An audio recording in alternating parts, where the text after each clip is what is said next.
good folks from Oozlefinch Brewing. I'm about to be joined by Jason Fallon, who is their keeper of the flow, which is a delightful way of saying their sales and strategy czar. It's going to be a really good time. Oozlefinch is making some fantastic beers out of Fort Monroe, Virginia, and we love helping to put them on shelves here in the Bay Area. Ooh. What's Jason, up? hello. What's up? What's up? What's up? Jason, great to meet you. I'm Bob. Thank you so much for making the time. I am doing great. And y'all got some big chicken there out in Virginia? We have a wonderful box that you guys have sent out. Unfortunately, no big chicken because I think it was right when we had a little bit of an issue. But yes, you're exactly right. The art of freshness. That is also a fantastic beer. Right here, getting into some of that. So I am loving that right now. So thank you very much. Excellent. Thank you guys very, very much for making the time to join us on all of this. We are trying to re-inject some of the fun that COVID stole out of life right back into life by making this day such a fascinating internet spectacular. And who is this fine platted gentleman sitting next to you? So as if the keeper of the flow was just not enough, now you have to meet the master of the flow right here. The owner, Mr. Russel Tinsley. Russell, thank you so much for making the time to join us. How are you guys? We are doing great. This is the start. You're catching me fresh. You're catching me sober. You're catching me lucid. There you go. This shall be the interview that all the others are judged by. Oozlefinch, you guys make a lot of incredible stuff. Definitely some of your styles definitely taste like something I would expect an Oozlefinch to taste like. Tell us a little bit more about the history of your bird. The history of your brewery, this mythological bird you're named for, brewing with ancient yeast, your incredible head brewer, Rachel. Talk to me. I'm gonna let Jason start out, and then I'll head up whatever he doesn't touch on. All right. Fantastic. So we are incredibly lucky enough to be on a 400-year-old decommissioned Army base. Part of being here is very rich in history, an incredible connection to the community. You touched on a yeast strain that is proprietary to us. That was actually pulled off of a 160-year-old artifact here on the fort itself. So it is proprietary to us. It is something that we hold very near and dear to our heart because it sets the tone for what we do, right? And a lot of people have that look, Bob, like, wait a minute, where did that come from, right? Where is that? Right? Yeah. and more or less, what the hell is an Oozlefinch, right? You know? Right. So that's a whole nother story in itself, and I'll let Russ take it from here on that one. Yeah, so we back when we were starting the brewery, we came across this mythological bird that was from the fort history. We exist on a military installation that's been decommissioned. It's it's a 360-degree fort with a moat and 3 tunnels to get inside, and just a really cool, unique place full of history. But we, as I did research, we were looking for a name that may connect us to our local community. What we found was this, for all intents and purposes, it was a secret society on the base that existed between a bunch of Army artillerymen. And so they kind of created their own secret society. It was founded on 3 principles. One was getting drunk together. The other one was gambling together. And then the third one was roasting each other together. So awesome. It was, cool little weird thing. They had a crest and everything, and they took it very seriously. But the crest, the Latin inscription on the crest stands for "What the hell do we care?" And there was just, the bird looked silly, and for us and what we're trying to do, it just a fit a bunch of weird boats are every bit as crazy and as insane as that story. So it's for us it was the perfect name and logo, and the one thing that we didn't expect was how much that bird would play a part of the branding in our brewery. At first, we didn't even mess with it for about a year, and then once we figured out, how much it just resonated with people, it really started to take more of a focus on our entire brand. So yeah. But cool secret society that they got together, had a bunch of fun, drank a lot of beer and alcohol, and made fun of each other. So we couldn't think of a better pretty much scenario. what we do here on a daily basis. 100%. Yeah, no, absolutely. As someone who does work for a bird themed brewery, I completely get it. Yes. Right. This is lovely. I just poured myself some Party Dinosaur. Get this Nice. up here in frame a little bit. It is wonderful. One thing, this is like a minor thing to a lot of folks, but something I really, really enjoy about your guys' cans, not even the beer inside, but I love that Rachel's name is on every can. It kind of reminds me of like how like all of our money is signed by the Secretary of the Treasury, but to me, it has a very buck stops here kind of feel to it. Like, yes, I made this. This is how I'm proud of this beer, and I'm literally putting my name on it. Folks, I think that's a wonderful thing. It's showing, how much intention you're putting into your recipes, your brands, and what your end consumer's experience is going to be. I love stuff like that. Yeah, and honestly, for me as an owner and manager of the business, it really gives us an opportunity to just show appreciation for everything that they've done. And so, Rachel, she gets a lot of press already, but anytime that we can bring back to her or Bethany or whomever made the beer, I mean,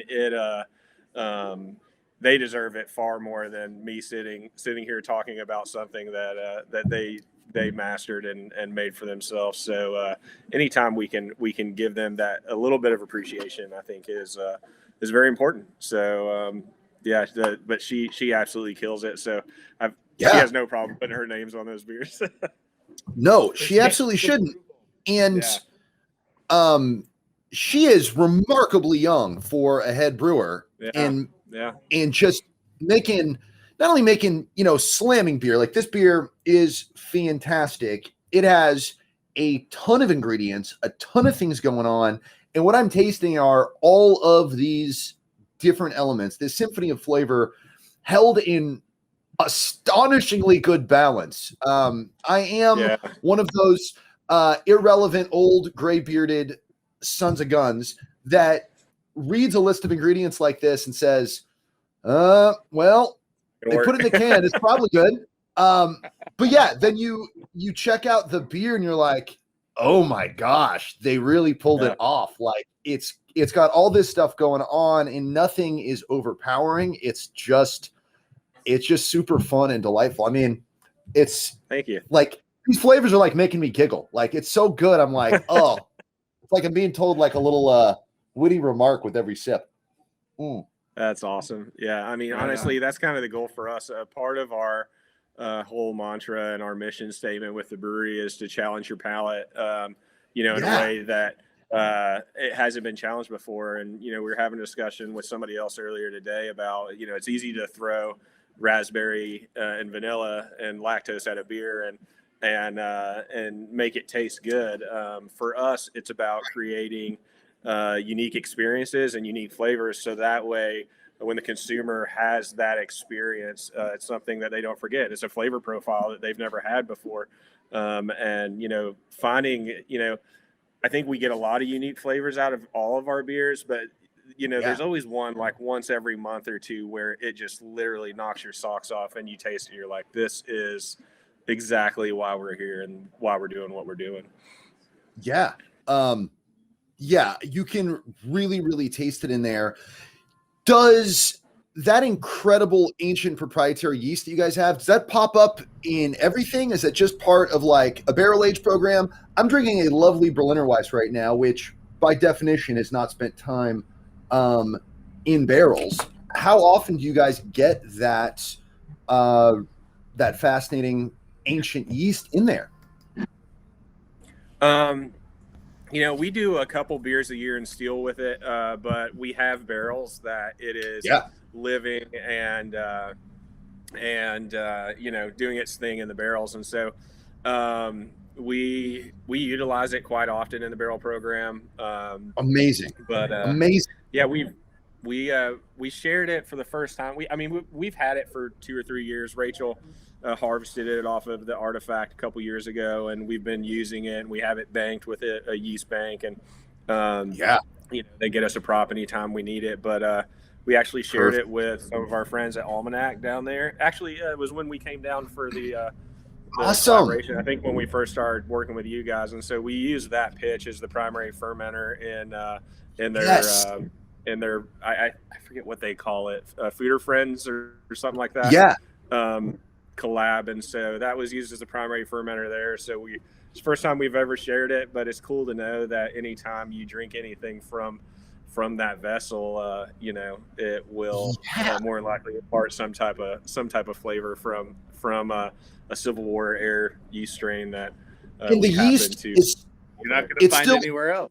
You're not going to find it anywhere else, and it is still only being used on decommissioned naval-based breweries, right? Because Almanac out in Alameda are also on a decommissioned naval base, more recent naval base than y'all. That Alameda spot doesn't go back 400 years, but that's amazing.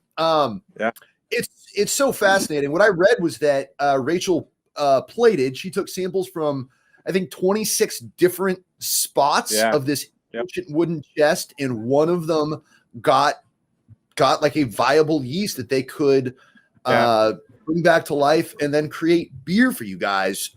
I love talking about connecting people to the history of beer, and I love talking about how this is something we've all been doing as a species for thousands of years, but largely a lot of brewing ingredients, a couple of exceptions being like water and Hallertau Middle Fruit, we're not actually using the old ingredients. There are entire types of barley that don't exist anymore. All of our yeast has been growing and mutating and kind of turning into its own thing.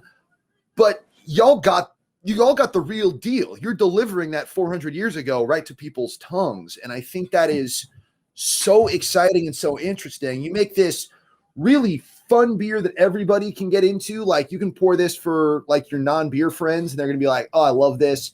And then for the diehard geeks like myself, you're like, check this out. This yeast is 400 years old. And then we're all just going to be like making Home Alone face all night, drinking y'all's beer. I think our heart and soul really is in our barrel program. We love the barrel program. But for us, we understand the science behind utilizing the different bacteria strains and the wild yeast strains. And so it's just something that Rachel does well, and all of our folks really get. And so it's, again, our heart and soul is in the barrel program, and we really, want to push as much as we can. We have about 100 barrels right now. Our goal is to get up to 300-400 barrels in here, and really be doing it a lot more. But we send a little bit of barrel aged stuff out, and that's more of a like you said, look what we can do. And then we a lot of the rest of it is the heavily fruited and pastry type style sours and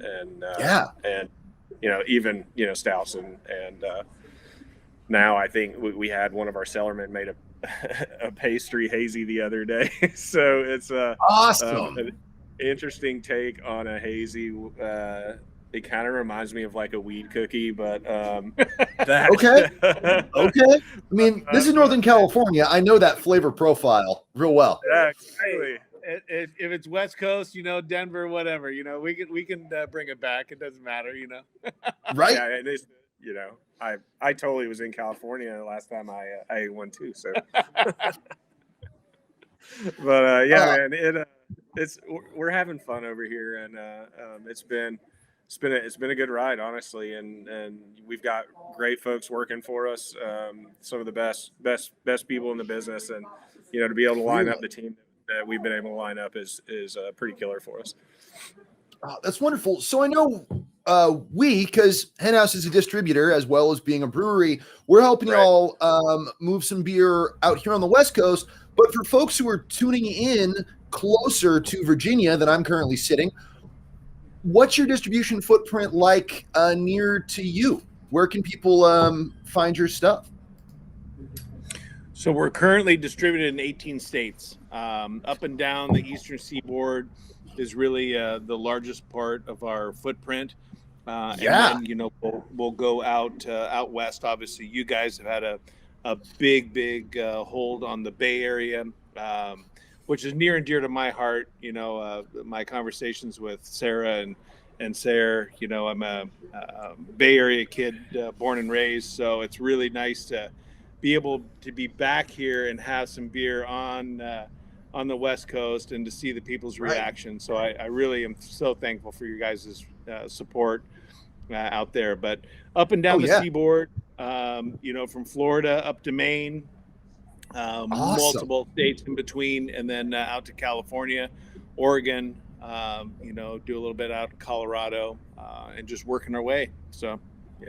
That's fantastic. Y'all are a big Finch. 18 states almost caused me to shoot Party Dinosaur right out of my nose. Congratulations on that success. That is really cool.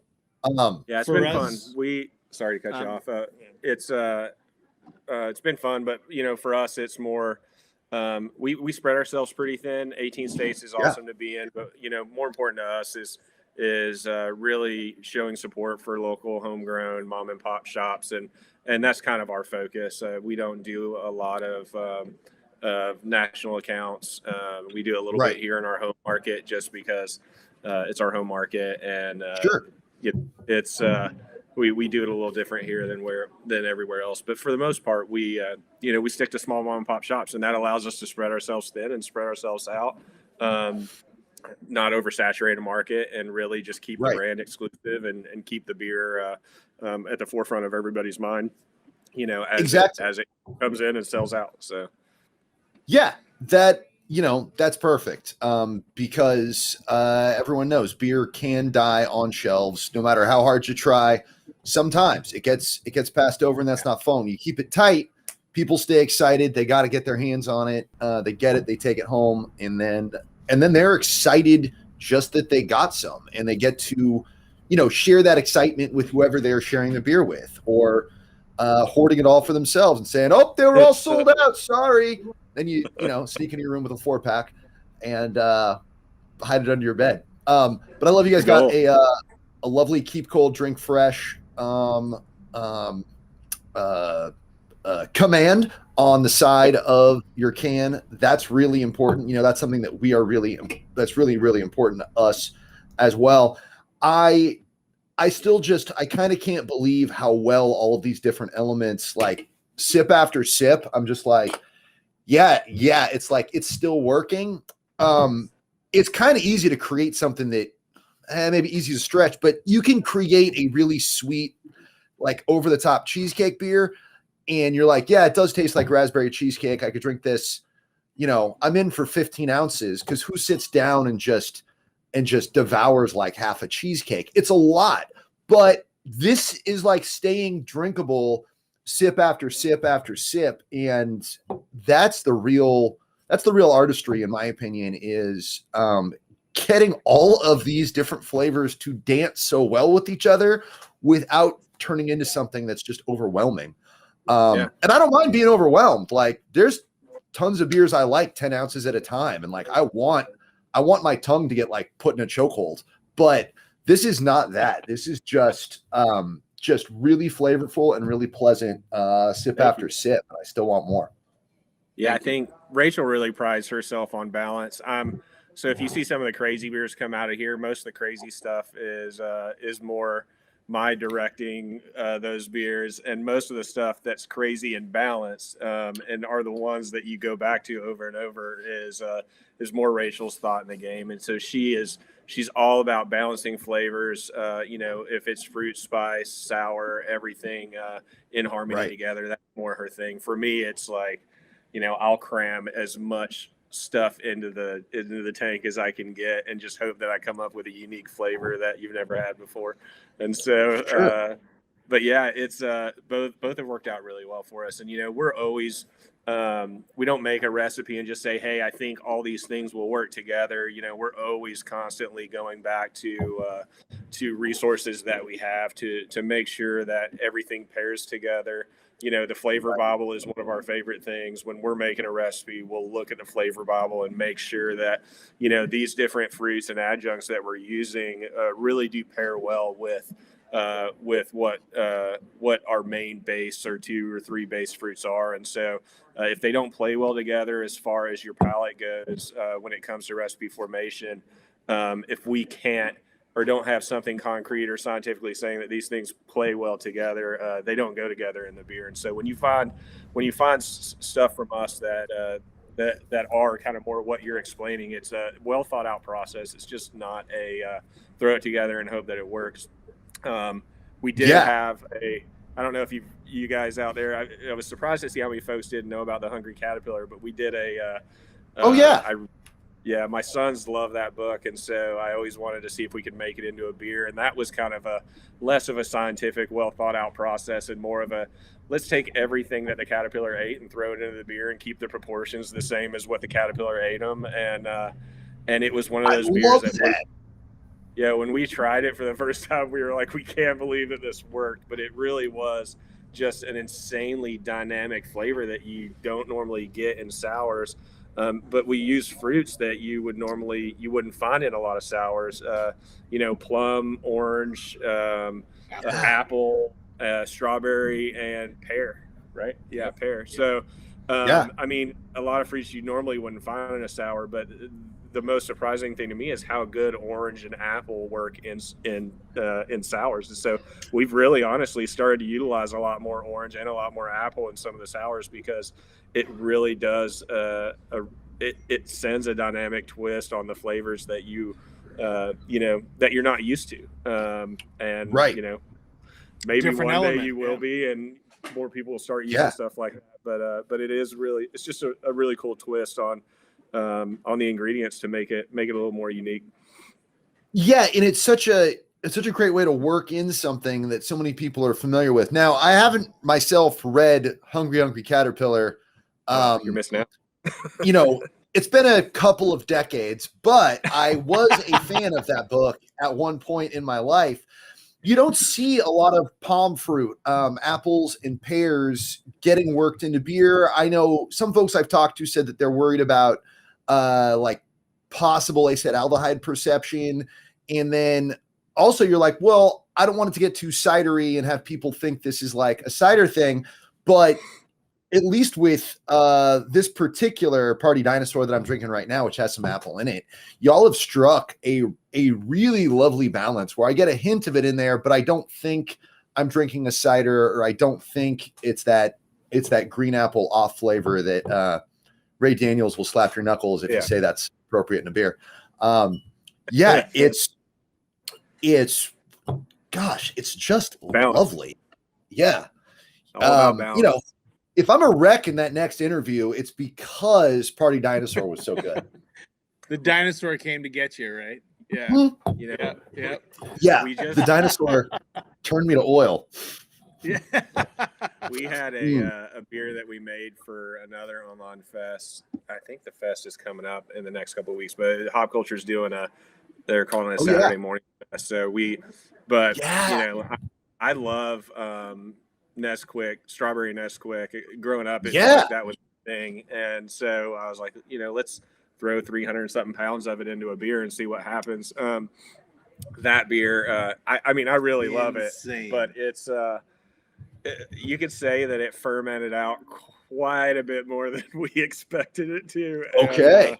And, we ordered a pasteurizer. So, in a couple of weeks, we'll be pasteurizing everything. So, the true intention of how we blend together those fruits and different flavors will be a lot more obvious after the pasteurizer is here. But right now we don't have that luxury. So, we put it in the tank and crossed our fingers that it wouldn't attenuate too much. And then I think that it's one of those beers, man. It's almost wine in a can. So, but yeah, we've had a lot of fun with it. So Yeah. I don't Is even that know why. seen any California distribution? Unfortunately, that did not make it out to California. We kept that pretty close to the home base. Yeah. Yeah. A lot of it went to the festival already, so they bought up a massive chunk of it. But we're gonna do it again, and I want to do it post pasteurizer, so that way we can really marry those flavors together and throw out, what I really imagined when we did it. But we did not expect it to attenuate out as much as it did, and she boozy. So It'll put a whole different spin on your Saturday mornings, Yeah. I'm dying to try that. A little container of strawberry Nesquik was my treat every day after summer school was over in high school. I was like, I made it. Bob, don't worry. I can make your adult dreams come true. Don't worry. Thank you. That was 3 summers of high school, summer school. So that strawberry Nesquik is very near and dear to my heart. I would love to have the beer equivalent of that. We'll send you some. And then honestly, what we learned through this is, when I was testing it out to see if it would even work, I was just taking like a base sour that we had and mixing it together. And I'm like, man, this stuff's really good in anything. I've never had it in anything other than milk. I started making mixed cocktails at home with it, and it's absolutely phenomenal for any drink that you make. So literally get some Nesquik and use it for your cocktails at home too, because it's my wife and I we keep it in the butler pantry now next to all the alcohol, so we can make some little mixed cocktails with it. But it's surprisingly good in a lot of things. So that is fantastic. I'm gonna be mixing Nesquik. After we're done today, I am getting myself a big container of it so I can experiment with tons of different stuff. That sounds like a really good time. I love that you discovered other spots that it could be used for. Oh, wonderful. Yeah, we're wrapping up. We're about to move on to another time zone and another brewery. What's some fun stuff that's coming up for Oozlefinch? Both beers that you'll be sending out to us for our Bay Area friends, and then stuff that folks can get into in y'all's neck of the woods. We're doing a lot of different things right now, but our focus for us is really about to change toward doing our own online festival. We have a sour fest that we're doing called Friends with Benefits, and we haven't released it yet online, but we're gonna release sales for those this coming up week, and it's we're going to be able to ship to 30 different states. California is finally included this time. Last time it wasn't when we did FML. And so you'll be able to order our beer in California. Super excited for that.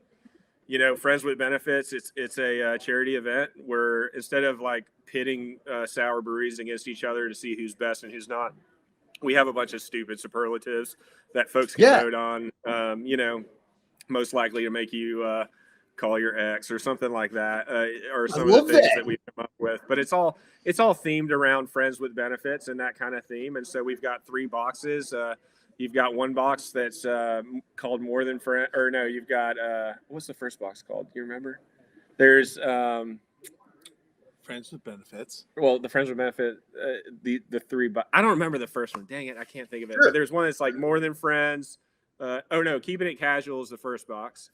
Second box is More Than Friends, and then the VIP box, which we're only selling 144 of them, is we're calling it the Bangin' Box. And so it's going to have 4 highly sought after bottles from different folks who are just killing it in the sour game, and then you'll have different swag and stuff that will come with it for those boxes. So we're really focused more getting ready to do that and plan the online piece. I have a hookup with one of the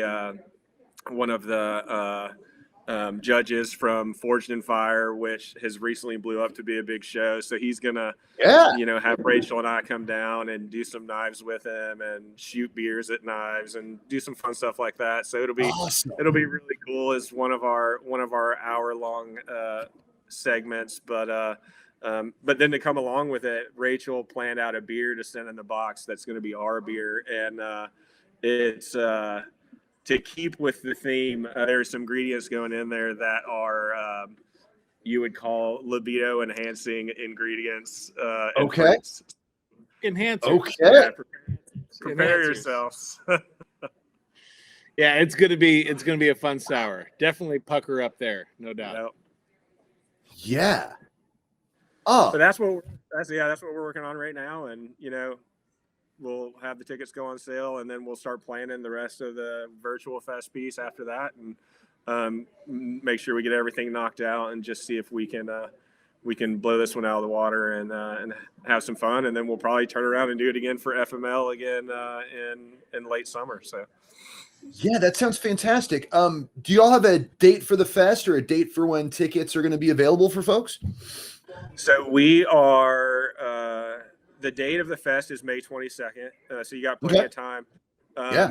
We were supposed to release tickets a couple of weeks ago, but we've had some issues just getting the websites and stuff lined up, along with our shipping partner, and so we've been pushing it back. But what a lot of folks don't know is we'll be releasing the tickets this Wednesday, and to keep in line with the theme of the festival, we're going to release them on Hump Day this week. So you'll be able to have access to the tickets this coming up Hump Day.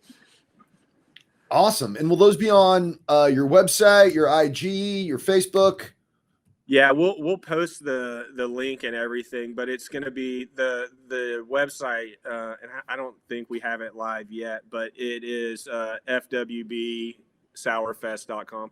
And so Cool. FWB Friends with Benefits, so fwbsourfest.com is where it'll be sold at. Awesome. Yeah, that sounds really fun. Trying to figure out if there's a way you can get the forged in fire knives into a beer. If there's a way you could put a bunch of blades in a barrel without having them react with the beer and ruin everything. Some sort of aged on blades. That's something I'm trying to drink. That could be a good Halloween beer. We could zip time to the rakes too. Yeah, you guys can have that. Zip time to the rakes and just use it in your mash. Right? That is such Beer a good by idea. Gillette is what it is. Yeah. Beer by Gillette. Yeah. I'm more excited about having the excuse to make a fun knife. So honest. I'm geeking out over it, and so it'll be cool. That's fantastic. Y'all can have that idea for free. Thank you guys so much for taking the time. Thank you guys so much for sending your beer out to California so that I can enjoy it now, and that everyone in our distribution footprint has a chance at snatching up some of y'all's fabulous beer. Not all the cans look like this, but look for the Finch, and you will find something delightful in there. Thank you guys for being the first guest. We've made it through this. No laser beams have shot out and exploded on your end. I'm still making coherent sentences. Let's hope we keep this up for the rest of the afternoon. Oh yeah. Thank you guys too. Really appreciate all your support and everything that you've done for us too. So thank you. And for real, you guys were one of the first major distributors that are part of the community that we are that are more like-minded like us, that really took a chance on us. Right. And so we really appreciate that, and you guys have had a ton to do with the growth that we've experienced in the last year, and so we honestly thank you. And awesome. We couldn't repay you guys enough for jumping on that train with us. Our pleasure. God, you guys make great beer. Thank y'all so much. Y'all, you got to check out the Friends with Benefits Fest. There's a lot more fun to be had from the folks at Oozlefinch, and keep looking for their beer popping up all over the Bay. And if you buy beer from somewhere in the Bay and you don't see Oozlefinch, be like, hey, Tavern Keep, bring in the Oozlefinch. I'd like to enjoy it.